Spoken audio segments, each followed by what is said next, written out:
week span for build 4. Actually, yesterday we released it, or I released it. I use we and I interchangeably to when I'm talking about the Left-Hand Productions, because technically it is we because there's more than one of us that are part of it, but it is I because I'm the only one that actually does any of the coding and whatnot. Everybody else is essentially a tester or helps in managing the games and whatnot. The online games, that is, which are not running at the moment, so they're essentially doing nothing. But waiting for me to get the game done so they can help test it.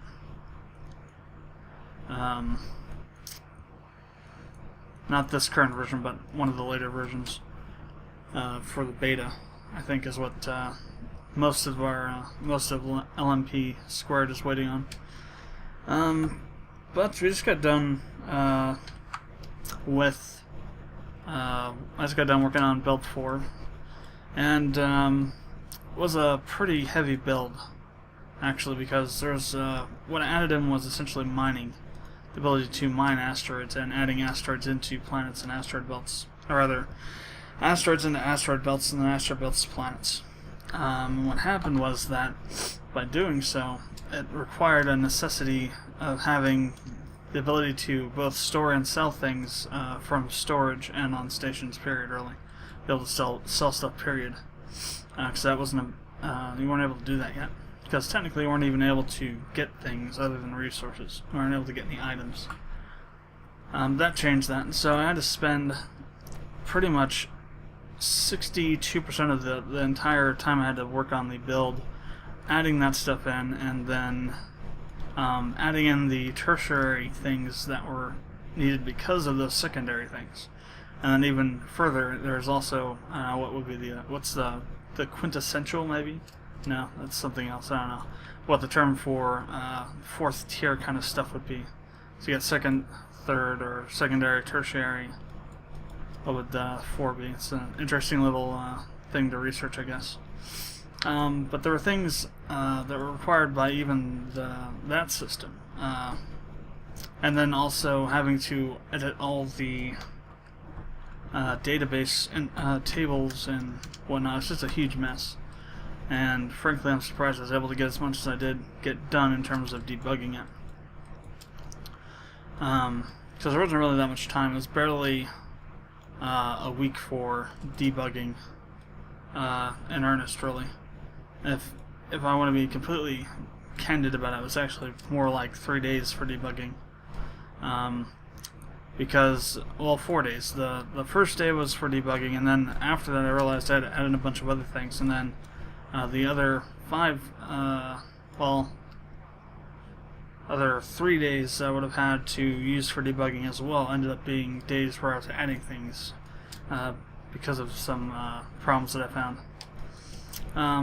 But it really was just a slog all the way through to the end. We've got the last build for 5 now, version 0.5a going on right now.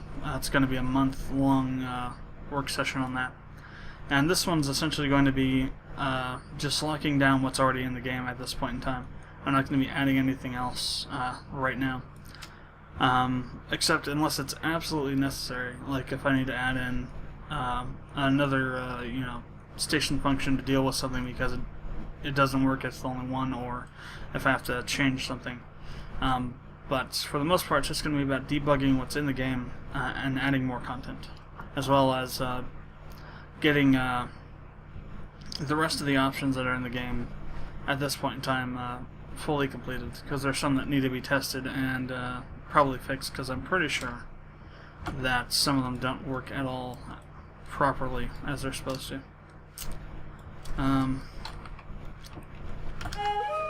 What the hell? You're telling me that asterisk 0 is not a number.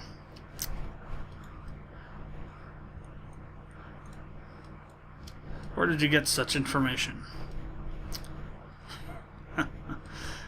Let's see. Okay, we got that. Now we need to reconnect these together so we can bring them down here and turn them as well.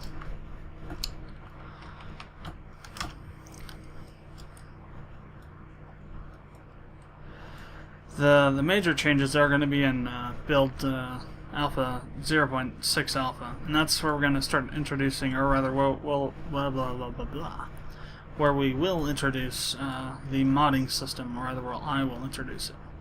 Essentially, what's going to happen is I think this is probably going to be one of the very few games that has complete modding support, even in the early alpha stages.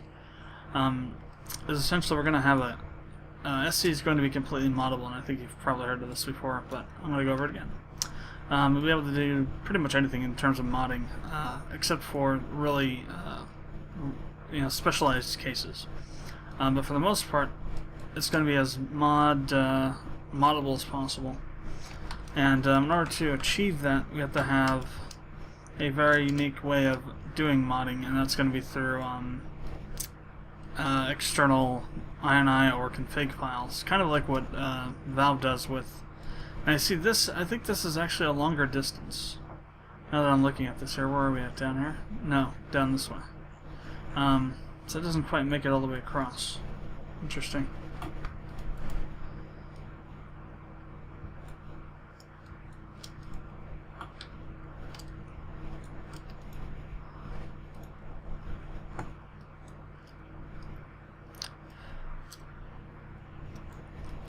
It's going to be really interesting trying to implement all that, because I'll have to go through the code. And that's one thing I'm going to be doing also during this month-long work session, is just walking through the code and seeing where I can find stuff that needs to be taken out of the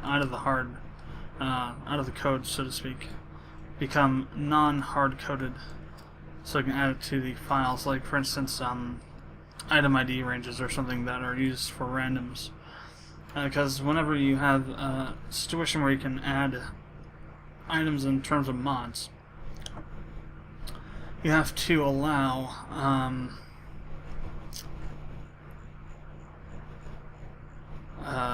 the code to be flexible in those terms. For example, you have to allow the code to be able to adjust to those new item IDs. In other words, you can't have any item ID ranges whatsoever hard-coded in the code, because the second somebody adds something to that particular range of items, or changes them, or moves them or something, it just completely destroys the functionality of the code. So it's a really complex, perplexing thing to have to consider, is how to create something that is completely mod friendly, but also has the ability to be expanded infinitely. Essentially, my plan for SC is to make it something like Skyrim, but in space, where you can just add all kinds of crap. Except have it be much, much better than Skyrim in terms of modding. Bethesda really dropped the ball on the modding for Skyrim, because the game becomes so unstable when you add over a certain number of mods. And that's by design. Bethesda didn't design the game correctly to support large numbers of mods. There's just so many things that conflict with each other in terms of not the individual mods themselves, but just how the game operates with those mods. For example, the Warzones mod on its own will cause Skyrim to crash 10 times out of 20. Well, no, 10 times out of 15, if you're in an area where there's some war zones. And that's just on its own. You add in other mods and it's even worse. That's the kind of stuff that I'm talking about, where it's a failure of the game itself in design terms to accommodate mods, a certain number of mods, or a certain breadth of mods. The goal for SC is to have a system where that doesn't matter. You can have 10,000 mods installed and it would still play just fine as long as you had the RAM. If there were like, for instance, if there were mods that added in new star systems, and you had like an additional 10,000 star systems or something, as long as you have the RAM for it, it should be able to play just fine. That's the goal essentially that I'm aspiring to with it. There we go with the damn asterisks. Why did they put it so close to the 9 key?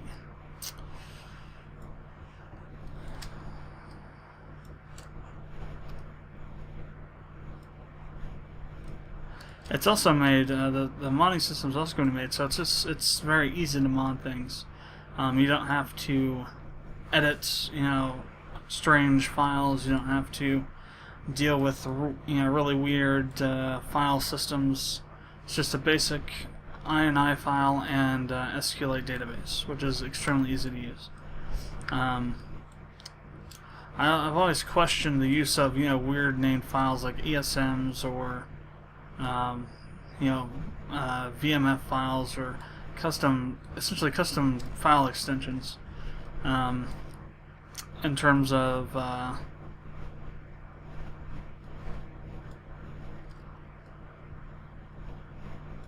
I guess VMS is not a very good example. VTF, I guess, would be a better example of, why not just use a BMP file or something, or a PNG instead of VTF. I'm sure Valve could have done that just as easily as spending the time to create their own texture file. They could have created something that could have been used with that. What the hell am I doing?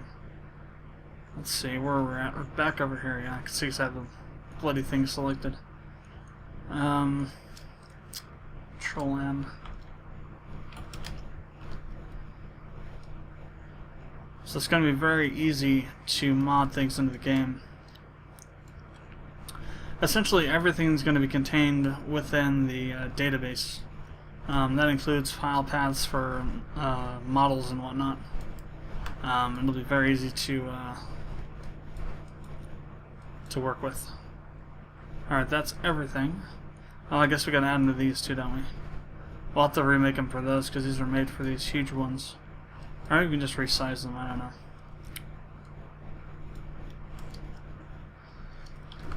Let's see, 90.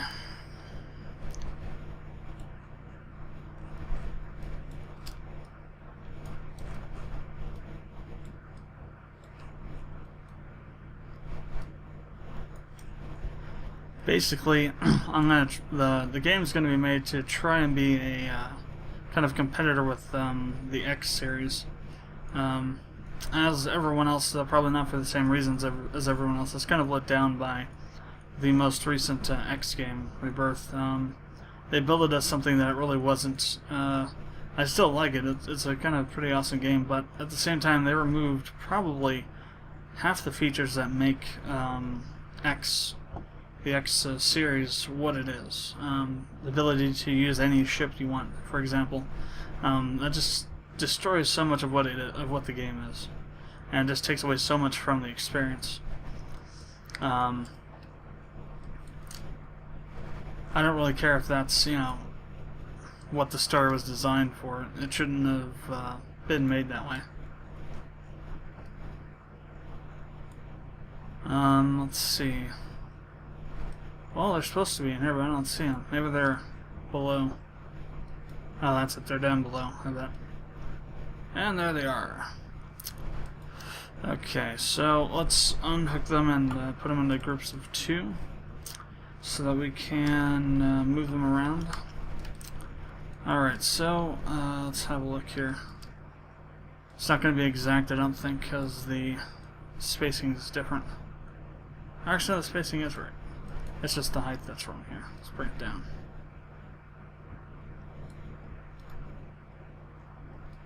I guess it works. I didn't know if it would work or not because it was designed based on the larger ones, but I guess they work just as well. Just had to modify the distance that they were apart. In terms of this distance, between the two halves. 90.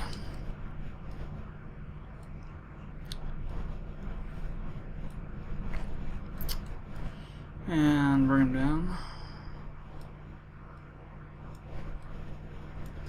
And regroup.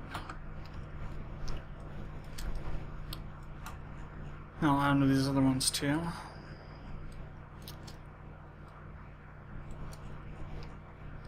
Alright. Now what we have to do is we have to go through and select all of them, which is going to be a real pain in the ass. This is easy enough to select because, well, not this one. for these, but the other ones will be because they're all hooked together in their own file, or rather func detail object. So obviously it's so hard to get all those, but all these things, as you can see, are independent of each other really. All these 4 groupings, so I'll have to go through every single one of these and grab things. That's what I hate about adding things in after the fact, is this whole process here where you have to go through and select everything, especially on maps where you have lots of particular objects like these. It might have been easier, well maybe not easier, but it probably would have been less time consuming just to delete all of them and then recreate them, or delete them, save one, and then re-add them with these little bits here. But that's the extreme approach, I think. Just as easy to do it this way, I guess. Probably wouldn't have been that much shorter anyway. Maybe save you like a minute instead of, you know, the 10 or 20 minutes that you would need to save to do something like that.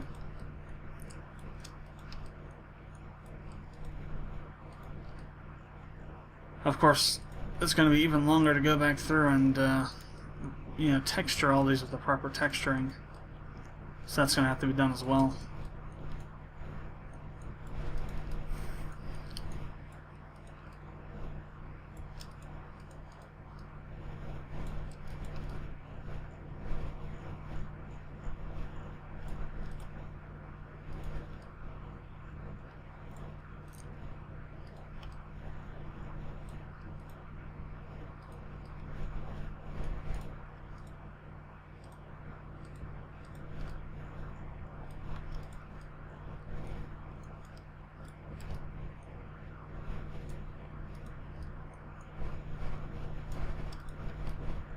One of the interesting additions for SC, going back to that for a second, this time around was the inclusion of an actual timer. Actually created some code that would make a timer that would count down to 0.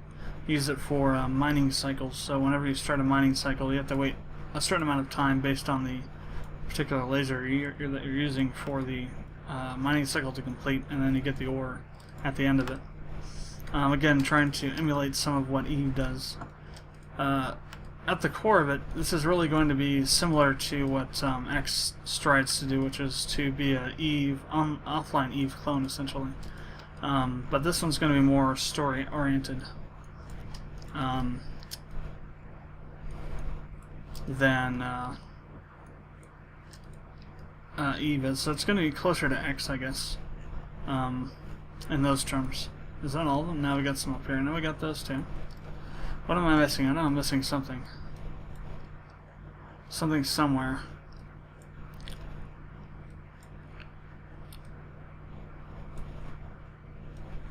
Oh well, those are still apart. Well, let's see. So that's back over here. Interesting.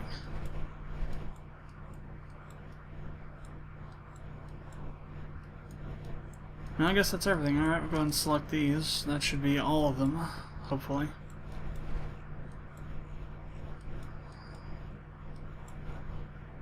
Okay, except for these down here too.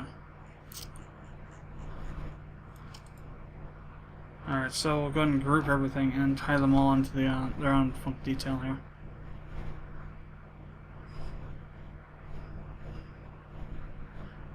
Alright, almost that hammer's gonna bite the dust there for a second.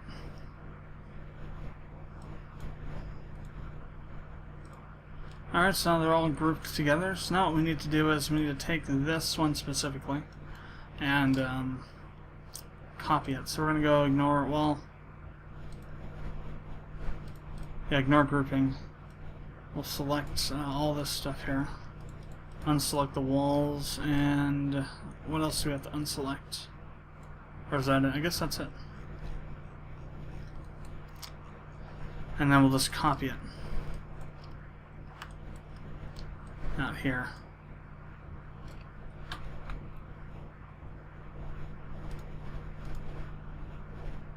Alright, good. That's what I was hoping for.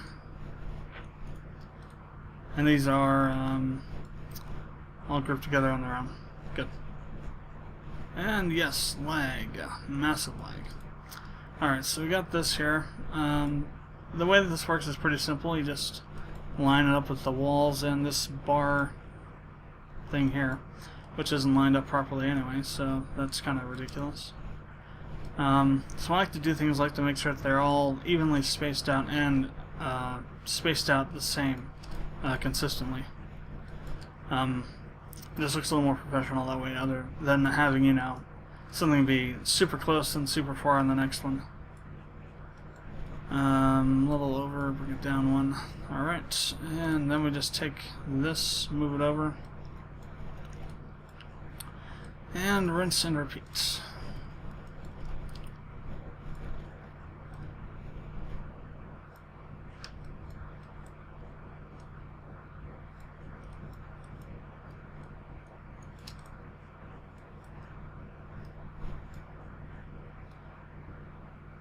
I think what we'll do down here with this hallway is we're going to go ahead and I'll probably go ahead and make it larger, make it longer, or wider, I guess.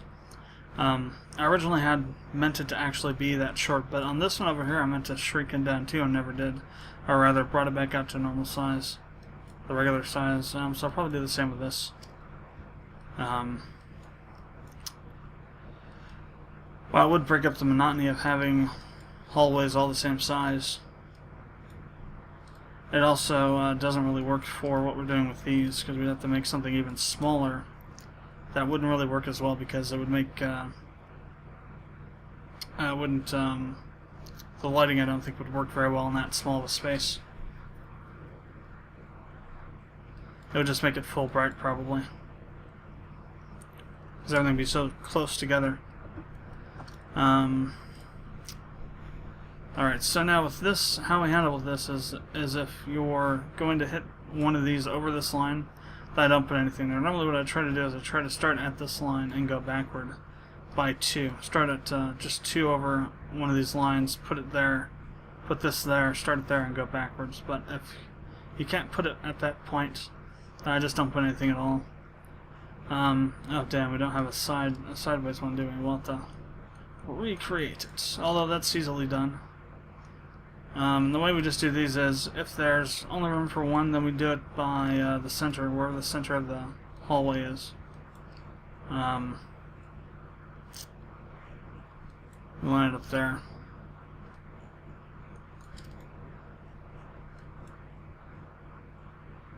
So right down that central thing here, apparently. Yeah. So this line here.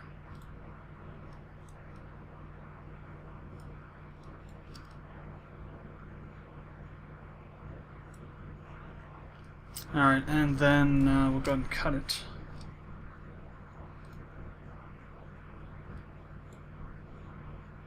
Of course, this does not exactly cut in half smoothly. We'll have the vertex out at the edge here, because it this, that is, because the edge of this is slightly off center of the, or rather off kilter of the.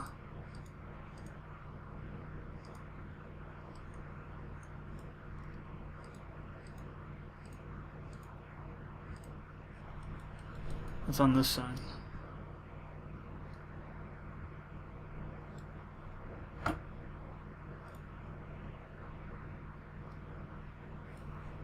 So one of the annoying things about working with cylinders is that they don't always cut smoothly. You have to go through and do this for them. It can get very, very, very annoying. Especially when you get these small little tiny differences here. They're just very tinily small amounts where these vertexes don't line up properly, because you can't click on them in these views without selecting both of them because they're so close together. So you have to do it from the 3D view. Alright, that fixes that, and we have one of those to use now. So we shall continue down this way.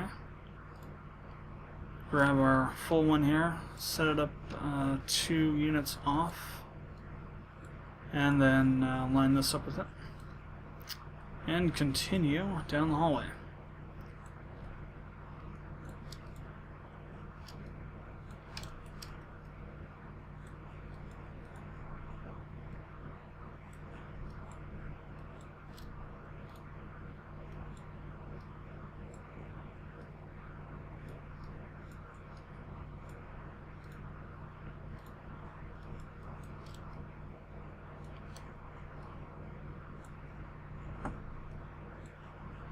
So this will be the last one we'll put in, and then we'll rebuild the map. And we'll see how the lighting looks. See how the these hallways look now. And also see how I look with these little things on them too. Let's go and select all of the, well, let's leave those un... We'll put this one on its own. And I'll put this one on its own. And these other two we will hook into the... I think I moved that without copying it, didn't I? Damn. Hate when I do that. Let go of shift too soon, didn't copy it. Let's grab this one down here. Bring it over.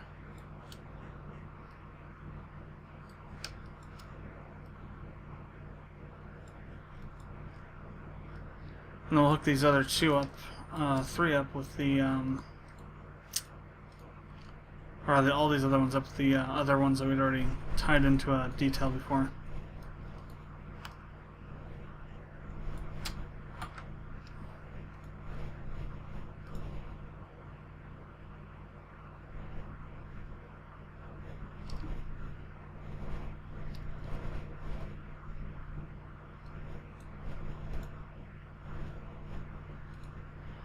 And now Hammer has bugged out on me. There we go. Piece of crap. Does it every once in a while, more than I'd like it to. Alright, so we've got everything hooked up here. Almost.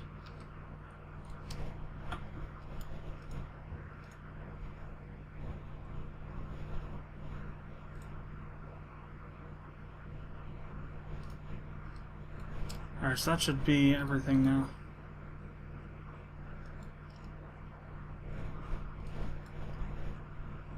All the bits everywhere. Alright, so let's go ahead and save it. Go ahead and close Hammer. And that may throw up an error here. For some reason in Vista and Windows 7, Hammer doesn't close correctly sometimes. So we're going to do a final compile this time instead of full, or maybe I did final last time.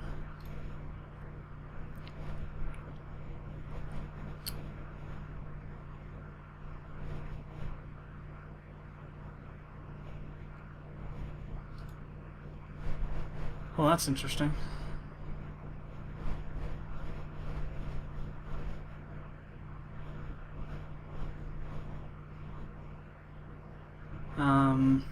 Cancel compile. Turn off those. Oh, it seems like I found a bug. Let's restart it. Turn off those. And just do a regular compile. Oh, well, duh, I've got to add the things back in here. That in the map file. 9 mothership. Go. Mode crashed.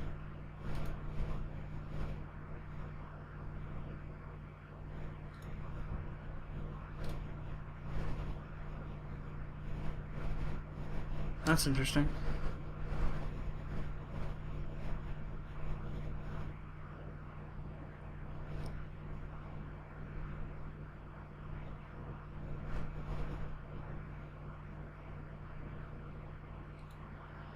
Well, hell.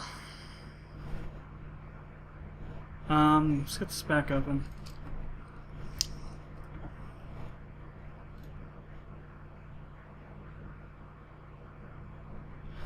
I'm betting it's going to be on that one that we cut in half.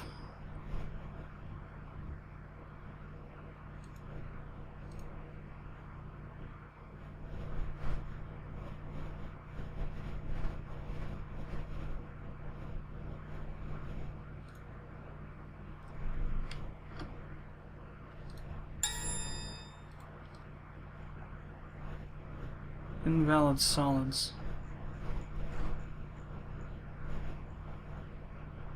Yep, see, it's gone. I knew it was going to be that right there. After we cut it, I just knew it was going to be this damn thing. So that's gone. let's go back over here, find one of these, and we'll just copy it over. I wonder if I didn't fix it on these ones. Apparently I didn't have to because it didn't freak out like that. We're going to go for a ignore grouping. Let's grab that and we'll just copy paste it and bring it back over.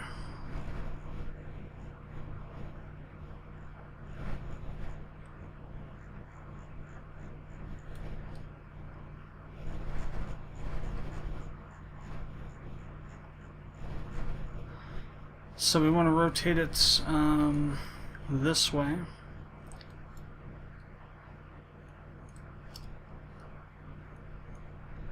So this way. I believe that would be a 90-degree turn.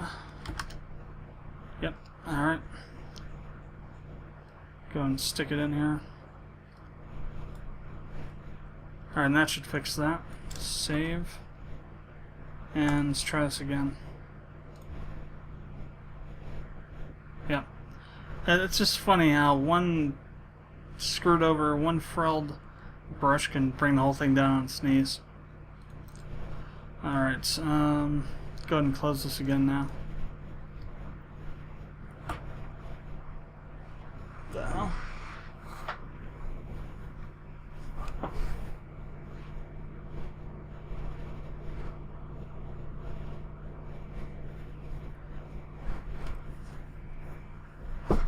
Something you gotta say about those damn halogen lights. They're bright as all hell. It's a car sitting out front that has those lights on them. It's lighting up the whole block as if it's friggin' daytime outside still, or evening, I guess, late evening.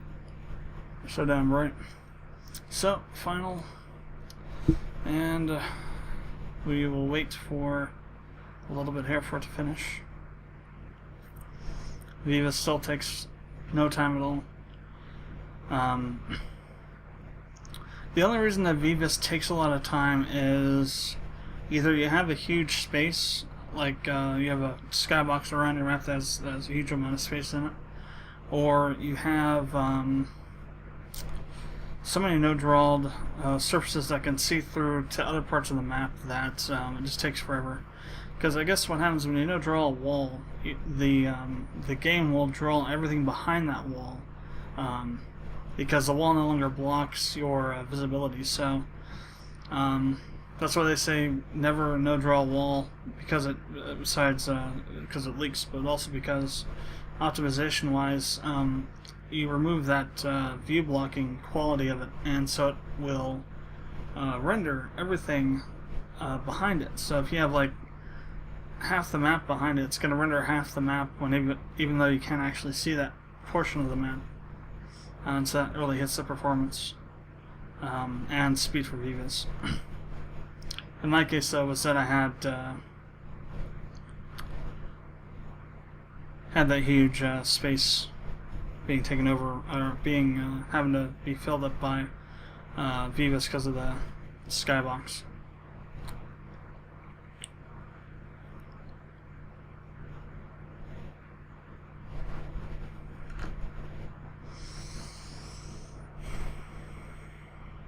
And the last one for HDR. And then we'll go back in the game, have a look around, and then we'll end the recording for tonight.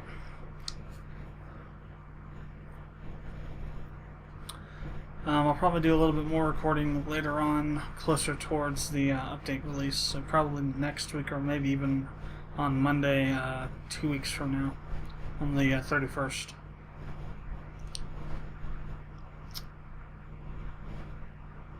That would actually be the 7th anniversary of my YouTube channel.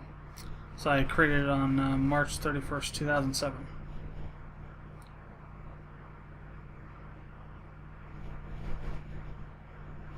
Although I haven't really used it that much up until 2010-ish.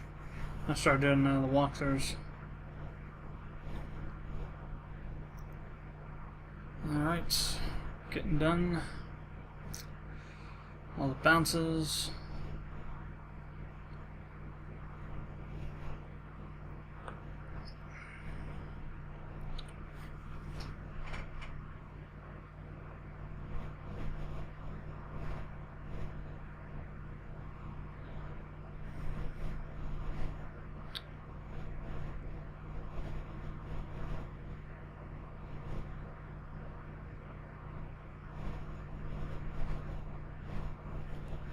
And we're done. Max limit approach. Really? I just don't get these damn limits they have put in there. I mean, what possible limitation why should these be limited, in other words? I don't believe that their own tools are limited in that regard, although they probably use more models and brushes. So, well, let's see. Though, physics. It's strange.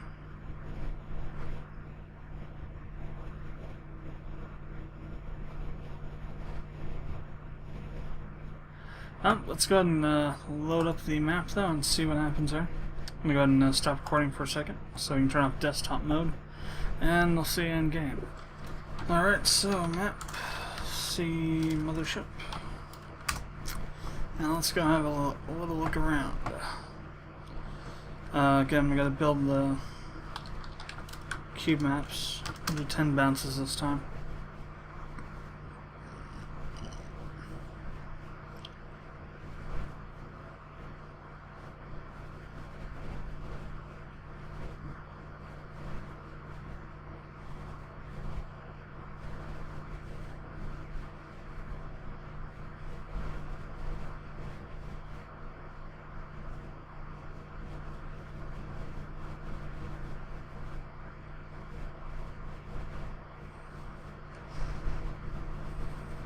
Alright, now that took forever. Let's go have a look. It already looks a lot better, if you ask me. That little bit there. Not quite as, flat, if you will. Has a little more texture to it.